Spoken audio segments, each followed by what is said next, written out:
السلام عليكم. جيت اليوم نعاود لكم القصه ديالي اللي وقعت لي مع الاستاذه نوال، وغادي تعرفوا الطريقه كيفاش حتى ولات كتبغيني بواحد الدرجه اللي ما كتصوروهاش، ودارت معايا شي حوايج اللي عمر شي بنت دارتهم معايا. قريت في الابتدائي، من بعد نجحت في السادس ودزت للاعداد. العام الاول كانت الحشمه، من بعد دزت العام الثاني اللي في الاعدادي بديت كنتصاحب مع الدريات، ولكن ديك الفتره كانت المصاحبيه انك تهضر مع البنت وتعبر ليها وكتبقى تفكر في القصه شنو غتقول لها. وانتم راكم عارفين ملي كتكثر في العلاقات كيولي عندك الاحتراف شويه، وكتولي عارف كيفاش انك تتعامل مع البنت، وكيكونوا عندك بزاف ديال الخطط. الا ما نجحش الخطه كدوز الخطه بي، وإلا ما نجحش الخطه بي كدوز للسي. يعني الراس ديالك تيكون عامر تحراميات وعامر بزاف ديال الفعيل اللي تقدر طيح بهم اي بنت. ملي نجحت الاخوان في الاعدادي دزت للثانوي، وهنا دزت لواحد الليسي اخر جديد. انا الدراري في ديك الفتره كنت مختلف على الدراري كاملين صحابي اللي كانوا كيقراو معايا، لان الجسم ديالي كان تيبان كبير، يعني كيبان شي واحد اللي بعقله وكيقرا غير مع البراش. وكنت كاريزما،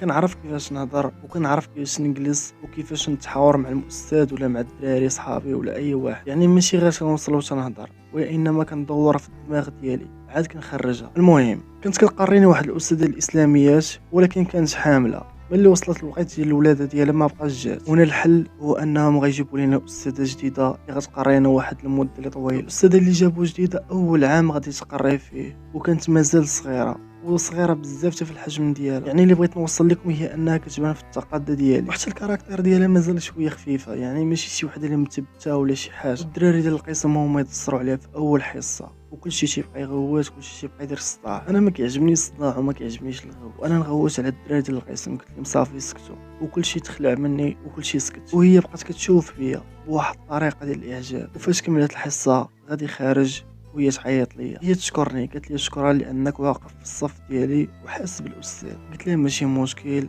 حضرت راسي وانا نمشي. دازت يومين، كانت عندي الحصه عندها عاوتاني، كانت تشرح لينا وكتجي تجلس في الطاوله اللي فيها انا، لان البلاصه اللي كانت حدايا خاويه. حتى لواحد النهار وهي تشوف عندي واحد الساعه اللي جاب الاخ ديالي من المانيا، وهي تشد لي في يدي، قالت لي هاد الساعه زوينه عندك، شحال خديتيها؟ قلت لها راه غير جاب لي غير الاخ ديالي من المانيا. وهي تقول لي زوينه. وملي كنت خارج وهي تعيط ليا، قالت لي شوف، عندك شي صاحبتك ولا شي حاجه ديالك هاد المكانه راه زوينه وجات معاك، ما تعطيها لحتى حد. وانا نقول لها لا استاذه مريم، انا ما عندي حتى علاقه مع شي بنت. وهي تقول لي اواه، قاعد الزين وما في حياته حتى وحده، راه ما يمكنش. بديت تنحلف ليها، قلت لها والله ما في حياتي شي وحده. هي تقول لي واخا صافي ماشي مشكل. هضر لي على اخر علاقه درتيها في حياتك صافي، وانا جبت لي واحد العلاقه اللي دازت على مده طويله. دخلوا شي دراري للقسم عاوتاني ديال الحصه الثانيه اللي غتكون عندها، وهي تقول لي شوف خلي لي الواتساب ديالك ونكملوا في الواتساب حسن. صافي ملي دزت الواتساب وليت انا كنعاود ليها، هي كتعاود ليا، يعني ما بقاوش دوك الحواجز بيناتنا. حتى لواحد النهار وهي تقول لي بغيت نخوي عليك قلبي. قلت لها ياك وليباس، مالك شنو واقع عليك؟ قالت لي انا كنت مخطوبه، والسيد ملي عرفني انا ماشي بنت هو يتخلى عليا وما بقاش باغي يتزوج بيا. صافي واحد شويه بدات تبكي،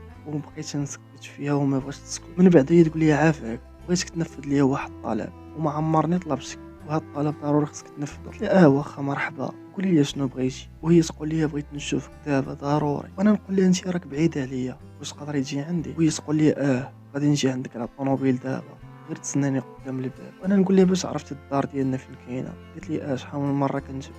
قلت لها صافي جي عندي. كان ديك الساعه البرد وانا خارج بحوايج النعاس وكنتسناها، والبرد قاتلني. مع جات دخلت الطوموبيل وهي تعانقني وبدات تجبد، حتى انا ما عرفتش كيفاش عنقتها. مريم الاستاذه ديال التربيه الاسلاميه معنقه. واحد اللحظه غيجي الفم ديالي في الفم ديالها وما فهمنا حتى حاجه، حتى بدينا كنتبوسوا. صافي تدخل الاجواء في الطوموبيل ولعبنا واحد الماتش كحل، ماتش بلا جمهور، وبقينا واحد المده طويله مع بعضياتنا. ديما كتجي عندي على الطوموبيل ديالها وكنبقاو نلعبوا الماتشات الكبار. حتى لواحد النهار غنسمع اخيب خبر اللي هو الاستاذه رجعت تقرينا، يعني الاستاذه الاولى رجعت انها تقريني، وهاد الاستاذه الجديده اللي مريم داوها لواحد المدينه اللي بعيده بزاف وما نقدرش انني نمشي ليها. وهنا هي تسالي العلاقه ديالي بمريم، وما بقيتش كنتلاقى معها، ومن تما ما بقيتش شفتها. وانتم قولوا لي في الكومونتير شنو بان لكم في هاد القصه كامله، وما تنساوش تشتركوا في القناه، تفعلوا الجرس، تخليو بزاف ديال الكومونتير، خلي معاك واحد لايك، وتهلاو. نتلاقاو في قصه جديده.